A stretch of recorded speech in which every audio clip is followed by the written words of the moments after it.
Bismillahirrahmanirrahim. Assalamualaikum warahmatullahi wabarakatuh. Alhamdulillahirabbil alamin wa bihi nasta'inu ala umuri dunya waddin wa ala alihi wa sahbihi ajma'in. Amma ba'du. Sahabat Serbuasa, kali ini Bapak akan membahas mengenai Serbuasa di hari ini, yaitu tentang tema puasa tapi tidak sholat.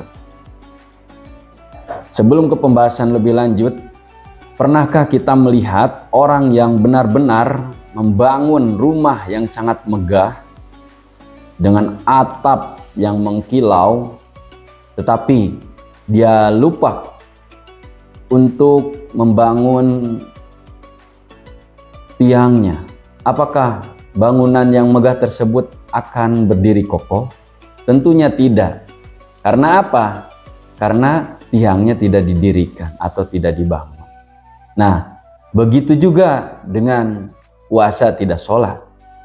Nah, kita berpuasa bermegah-megahan menyiapkan bukaan, kemudian menyiapkan untuk makanan sahur, dan juga kita tidak makan dari pagi, dari subuh sampai ke maghrib, tetapi kita tidak melaksanakan sholat. Nah, maka amalan tersebut seperti bangunan yang dibangun tadi, tetapi tidak didirikan tiangnya, maka akan roboh. Nah, begitu juga puasa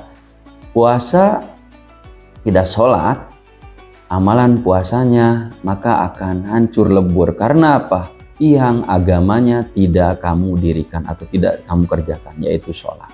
Nah, mengapa? Nah, yang pertama, karena sholat itu adalah tiang agama. Sebagaimana yang sudah dikatakan oleh Rasulullah, hadis yang dikatakan oleh Rasulullah, yang diriwayatkan oleh Imam At-Tirmizi, yaitu as-sholatu imaduddin. Sholat itu sebagian dari tiang agama. Nah, jadi anak-anak, jadi sholat itu adalah sebagian dari tiang agama. Nah, kemudian yang kedua, hukumnya puasa tapi tidak sholat. Hukum puasa tapi tidak sholat menurut sebagian ulama, maka puasanya itu jadi. Karena puasanya jadi, maksud jadi itu karena menahan haus dan lapar dari subuh sampai ke maghrib. Nah, tetapi untuk mendapatkan pahalanya tidak akan dapat pahala tersebut. Nah, karena secara harfiah mungkin dilihat orang tersebut dia puasa menahan haus dan lapar dari subuh sampai ke maghrib. Nah, tetapi secara syariat atau secara hukum fikih, dia tidak sah, tidak jadi amalan puasanya karena dia melakukan perbuatan dosa besar. Perbuatan dosa besarnya itu yaitu meninggalkan sholat 5 waktu dengan sengaja.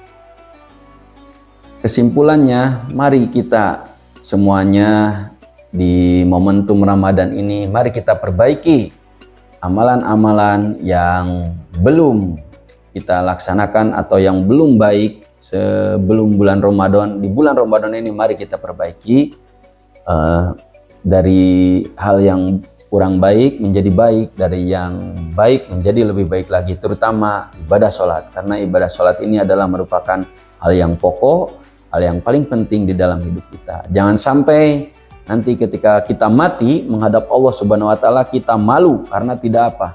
Karena kita tidak pernah bersujud atau kita melalaikan perintah untuk sujud kepada Allah Subhanahu wa Ta'ala. Nah, jadikanlah hidup ini adalah sebuah kenang-kenangan untuk nanti di kemudian hari kita sudah dipanggil oleh Allah Subhanahu wa Ta'ala dengan melaksanakan sholat. Karena ketika kita sudah menghadap Allah Subhanahu wa Ta'ala, kita tidak akan malu karena kita adalah hamba yang sering atau yang sudah menjalankan kewajiban untuk bersujud kepada Allah Subhanahu wa Ta'ala.